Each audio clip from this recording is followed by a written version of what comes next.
Hello, good afternoon. Next ఏపీలో elections ఉన్నాయి కదా, ఏ పార్టీ నెక్స్ట్ ఏ పార్టీ అధికారంలోకి వస్తే బాగుంటుంది అన్న ఆంధ్రాలో? ఇప్పుడు పార్టీల పరంగా చూసుకుంటే ఒకంత టీడీపీ నయమేమో అని అనిపిస్తుంది. ఎందుకంటే రాజధాని నిర్మాణం తర్వాత స్టేట్ డివైడ్ అయిపోయిన తర్వాత చాలాసార్లు ఎన్నో పెట్టుబడులు కానీ అవన్నీ కూడా వెనక్కి వెళ్ళిపోయినాయి. అంటే నేను జగన్ గారిని వ్యతిరేకిస్తున్నానని కాదు, కానీ బట్ వ్యక్తిపరంగా చంద్రబాబు కాస్త ముందస్తు ధోరణి, ఒక 20 ఏళ్లలో ఏం చేయాలి, 20 ఏళ్లలో మనం ఎక్కడుండాలి. ఎగ్జాంపుల్ మన హైదరాబాద్లో తీసుకోండి. ఇప్పుడున్నటువంటి హైటెక్ సిటీ కానీ, గచ్చిబౌలి కానీ, ఇన్ని హాస్పిటల్స్ కానీ, ఇన్ని డెవలప్మెంట్ సెంటర్స్, గూగుల్ కానీ, మైక్రోసాఫ్ట్ కానీ, చాలా ఎన్నైతే ఉన్నాయో ఇవన్నింటినీ మనం స్ఫూర్తిగా తీసుకొని ఆంధ్రాలో విజయవాడలో కూడా ఇట్లాంటి డెవలప్మెంట్ ఉంటుందని నేను భావిస్తున్నాను.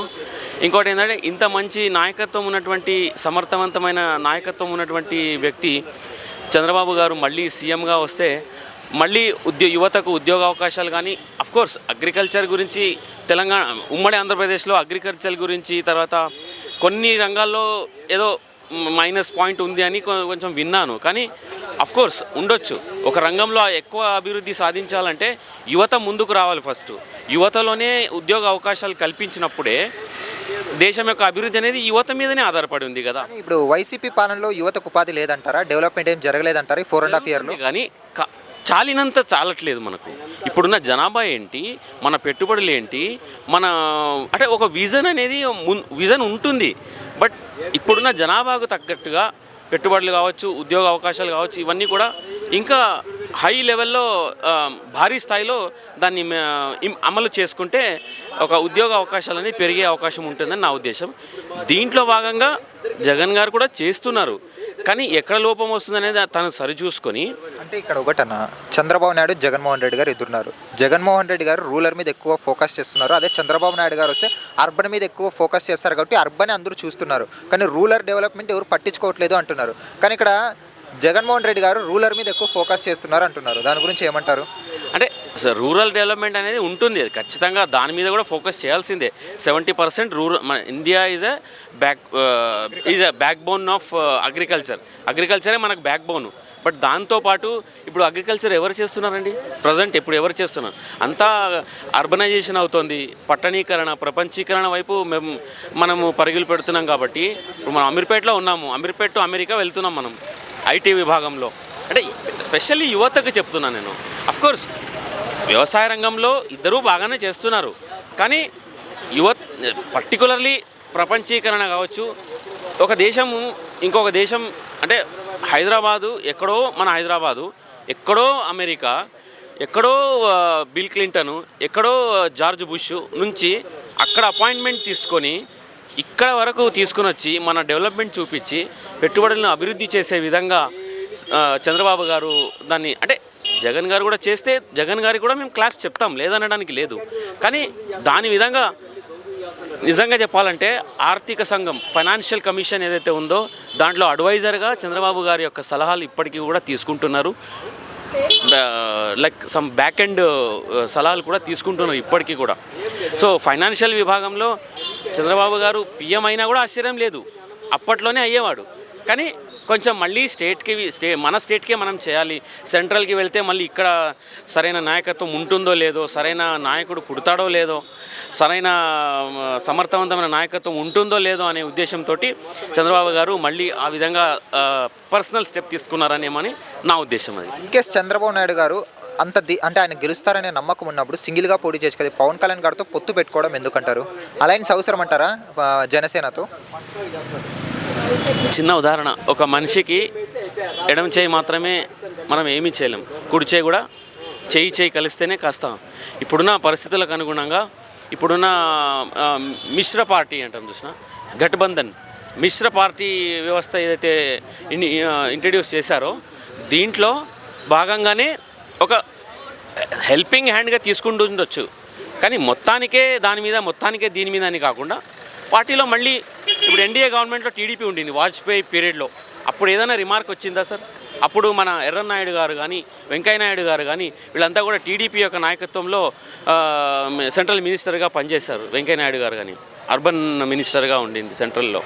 సో వీళ్ళంతా కూడా టీడీపీ యొక్క ఆ, ఆ, ఆశీస్సులు పొందిన తర్వాతనే వచ్చిందని నేను అనుకుంటున్నాను. ఫైనల్గా ఇప్పుడు 2024లో ఏ పార్టీ ఆంధ్రాలో వస్తే బాగుంటుందని మీరు అనుకుంటే మీ అభిప్రాయం చెప్పండి. వైసీపీ, టీడీపీ? వ్యక్తి రావాలి, ఆ వ్యక్తి చంద్రబాబు రావాలి అంతే. I'm very sorry to say this. But Chandrababu రావాలి. Thank you. హలో అన్న. హలో, నెక్స్ట్ ఆంధ్రాలో ఎన్నికలు వస్తున్నాయి కన్నా, ఏ పార్టీ వస్తే బాగుంటుందన్న ఆంధ్రాలో? మాకైతే టీడీపీ వస్తే బాగుంటుందని అనుకుంటున్నాను. ఎందుకు చంద్రబాబు నాయుడు రావాలనుకుంటున్నారు? ఎందుకంటే మాకు జగన్ ప్రభుత్వం మాకు నచ్చలేదండి. ఎందుకంటే వాళ్ళల్లో ఉన్న మంత్రులు కానీ ఎవరైతే ఎమ్మెల్యేలు కానీ ప్రతిపక్షాన్ని వేధించడం, ఇలా కొన్ని అంటే ఎలా అంటే నోటికొచ్చినట్టు మాట్లాడడం, దుర్భాషగా మాట్లాడడం, అన్పార్లమెంటరీ లాంగ్వేజ్ వాడడం, ఇలాంటివి మాకు నచ్చలేదండి. అంటే జగన్ గారి పరిపాలనలో సంక్షేమ పథకాలు ఇచ్చానంటున్నారు కదా పేదవాళ్ళకి, మధ్యతరగతి వాళ్ళకి, దాని గురించి ఏమంటారు? సంక్షేమ పథకాలు ఇచ్చాడండి, కాదనట్లేదు. కాకపోతే దాంట్లో సంక్షేమ పథకాలు ఇచ్చిన దానివల్ల కొందరికి అవి లభ్య పొందారు కానీ అందరికీ లభ్య పొందలేదు. ప్లస్ ఇంకొకటి ఏంటంటే ఒక దాంట్లో ఇచ్చి ఒక దాంట్లో లాక్కోవడం జరుగుతుందండి. నెక్స్ట్ అంటే చంద్రబాబు జైలుకి పోయి వచ్చాక ఆయనకు సానుభూతి ఓట్లు పడే అవకాశం ఉందంటున్నారు, ఎంతవరకు పడచ్చు? ఇక కన్ఫామ్గా పడుతుందండి. ఇంకోటి ఏంటంటే ఆయన తప్పు చేశాడని మాత్రం మేము అనుకోవట్లేదండి. స్కిల్ డెవలప్మెంట్ అని చెప్పారు, కానీ అది వాళ్ళకి తెలియాలండి. చంద్రబాబు, పవన్ కళ్యాణ్ కలిసి రాబోతున్నారు కదా, దీనివల్ల వైసీపీకి ఈసారి వచ్చే ఎన్నికల్లో సీట్లు తగ్గే అవకాశం ఉందా? ఇక కన్ఫామ్గా తగ్గుతుందండి. నాకైతే డౌట్, ప్రతిపక్షం కూడా రాకూడదని నేను కోరుకుంటున్నానండి. ఇప్పుడు చంద్రబాబు గెలుస్తారనే నమ్మకం ఉన్నప్పుడు ఆయన సింగిల్గా పోటీ చేయొచ్చు కదా, పవన్ కళ్యాణ్తో పొత్తు పెట్టుకోవడం ఎందుకు? పొత్తు అంటే ఎందుకంటే కలిసి పోరాడదామన్న, ఎందుకంటే ఇప్పుడు ఆయన స్కిల్ డెవలప్మెంట్ కేసులో అతను ఇరికించారు, ఇతను సపోర్ట్ చేశాడు వెళ్ళి పవన్ కళ్యాణ్. సింగిల్గా అంటే కలిసి పోరాడదామని చేస్తున్నారు పోరాటం అని. సార్ జగన్మోహన్ రెడ్డి గారు 175కి 170 స్థానాల్లో గెలవాలి అంటున్నారు, అది సాధ్యమవుతుందా? అవ్వదండి డెఫినెట్గా. ఇంకోటి ఏంటంటే ఒక్క అవకాశం అని చెప్పారు. ఒక్క అవకాశం ఇవ్వగానే ఏం చేశాడంటే ఇతను ఏదైతే పేదలకి పంచాల్సిన ఇల్లులు మన చంద్రబాబు నాయుడు గారు కట్టిపెట్టారు, అవి అప్పుడే మరి ఇచ్చేసి ఉంటే పర్వాలేదు. ఇతను ఏం చేశాడంటే అవి పంచకుండా చంద్రబాబు నాయుడికి పేరు వస్తుందేమో అన్న దీంట్లో అవి పంచకుండా ఆపేశాడు. అతను గృహప్రవేశానికి చేసే వీలుగా ఉన్నట్టుగా ఉండింది. ఎలక్షన్లో గెలిచిన తర్వాత అవి పంచుదాం అనుకున్నాడు, ఇతను అవి పంచకుండా వదిలేశాడు. ఇతను ఎలక్షన్లోకి వచ్చిన తర్వాత సమాధులకి, ఆ వాటర్ ట్యాంకులకి, ఇళ్లల్లో దాన్ని ఏమంటారు గాంధీ విగ్రహాలకి, వీటన్నింటికి వాళ్ళ రంగులకు పూసుకున్నాడే కానీ మరి జనాలకు కూడా అభివృద్ధి చేయాలి కదా, చేయలేదు. అలాగే ఇప్పుడు ఏదైతే రాజధాని అమరావతి అని అనుకున్నామో, అమరావతి రాజధాని అని అనౌన్స్మెంట్ చేశారు. వీళ్ళు ప్రతిపక్షంలో ఉన్నప్పుడు వాళ్ళని అడిగే చేశారు, వాళ్ళు అప్పుడే ఆమోదం తెలిపారు. మరి వద్దని అప్పుడే చెప్పింటే మరి ఏదో చేసేవాళ్ళు. ఇప్పుడు 3 రాజధానులు కావాలని పోరాడుతున్నాడు. రాజధాని ఉంటే బెటరా, 3 రాజధానులు ఉంటే బెటర్ అంటారన్న రాష్ట్రానికి? నాకు ఒకటి ఉంటే బెటర్ అండి, ఒకటి ఉంటే బెటరు. ఇంకోటి ఏంటంటే ఏదైతే రాజధాని అనౌన్స్ చేశారో అక్కడ రోడ్లు అన్నీ బాగా చేశారు. చేసిన తర్వాత ఇప్పుడు వెళ్ళి చూస్తే అక్కడ మొత్తం ముళ్ళ చెట్లు, ముళ్ళ కంపలు అనేది తయారైనవి. ఇప్పుడు ఆ డబ్బులన్నీ మన రాష్ట్ర ప్రభుత్వం మీద పడ్డట్టే కదండి భారం అంతా. రాజధాని అనేది అమరావతి కరెక్ట్ ప్లేస్ అంటారా, లేకుంటే రాజధాని వేరే ప్లేస్లో ఉంటే బాగుంటుందని మీరు అనుకుంటున్నారు? నాకు అమరావతి కరెక్ట్ అంటే, ఎందుకంటే అందరిని అడిగి అందరి ఆమోదం తెలిపిన తర్వాతే మనం పెట్టాము. ఆయన ఇప్పుడు చంద్రబాబు కానీ ఆయన కావాలి నేను ఇక్కడ పెడతానని ఆయన అనలేదు కదా, అందరి ఆమోదం తెలిపితేనే కదా, అందరి సలహాలు తీసుకొని అక్కడ పెట్టాడు, కన్ఫర్మ్ చేశాడు. ఫైనల్గా 2024లో ఆంధ్రాలో ఏ పార్టీ రాబోతుందని సార్? టీడీపీ అండి, థ్యాంక్స్. డెఫినెట్.